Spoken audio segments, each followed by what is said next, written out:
South African Human Rights Commission has today welcomed the release of Zimbabwean journalist Hopewell Chinono from detention, but the Commission says it remains deeply concerned at reports of human rights violations in the neighbouring country. The Commission says in a statement it supports calls by the Zimbabwe Human Rights Commission to highlight the importance of respecting freedom from torture and inhumane and degrading treatment. Let's speak to the chairperson of the South African Human Rights Commission, Professor Bongani Majola, who joins us by Skype this afternoon. Prof, a very good afternoon to you. Thank you so much for speaking to us. So, as far as rights violations go, what is your biggest concern in Zimbabwe today? Well, our biggest concern is the continuation of the reports that come from Zimbabwe that rights are being violated there. And as you know, that rights are indivisible and inalienable. Any right that gets violated is a concern to us. But we have been receiving reports that even the government has been actually disproportionately using COVID-19 lockdown in order to restrict freedom of assembly and also freedom of speech. We can understand freedom of assembly, but freedom of speech, we don't understand it. And there are many other rights that have been said to have been violated. But are you encouraged, forgive me, Prof, are you encouraged at all then by Hopewell Chinono finally being granted bail that perhaps at a judicial level some progress is being made to avoid a situation where there's this apparent clampdown on dissenting voices, even to the extent where the courts are involved? Well, we had expected that Zimbabwe, which recognizes and respects the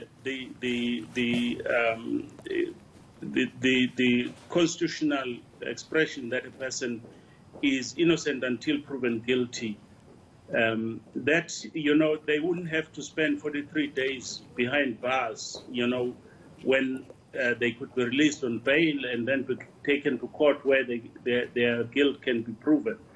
You know, so that is why we issued the statement, is that we are not really that much encouraged. We think that the Zimbabwean government, that SAHRC, that the African Union, they have to do more than they have done so far in order to ensure that rights are respected. I recall that in 2016 July, the African Union adopted a declaration in Kigali, and they said this: from 2017 to 2026, which is 10 years, would be a decade of human rights in Africa. And they would enhance, among the 10 goals that they adopted, that one of those goals was to enhance the protection of human rights in the continent.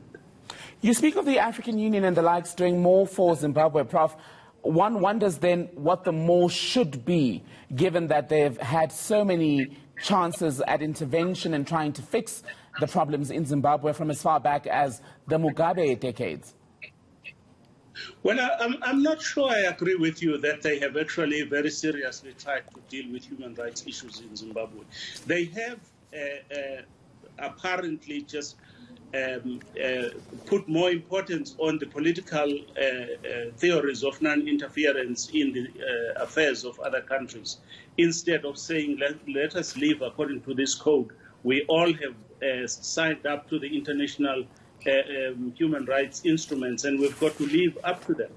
You know, they have actually stood by, and we see that in 1994, so many people died in Rwanda because of exactly the attitude of, no, we are not going to interfere in what is happening in these countries. And I wonder if any honest progress can be made in Zimbabwe, given that you've got the opposition and activists who are saying, look, the country is in a complete crisis as far as rights abuses are concerned. The economy is in shambles, healthcare is falling apart. But you've got the Zimbabwean government that says, hold on, we've got things together. Yes, there are issues, we're resolving them, but there certainly isn't a clampdown on dissent. Well, my sense is that while the situation may be dire, we haven't yet seen SAHRC coming in. We haven't heard the neighbors of Zimbabwe saying, listen, I think you've got to pull up your socks in terms of human rights and other issues. We haven't heard I haven't heard the African Union recently speaking loudly about Zimbabwe. My sense is that we can therefore not despair and say that nothing can be done or that Zimbabwe cannot turn the corner when we haven't tried everything to try and help it to get there. Professor Bongani Majola, Chairperson of the South African Human Rights Commission, good to speak to you this afternoon, sir. Thank you.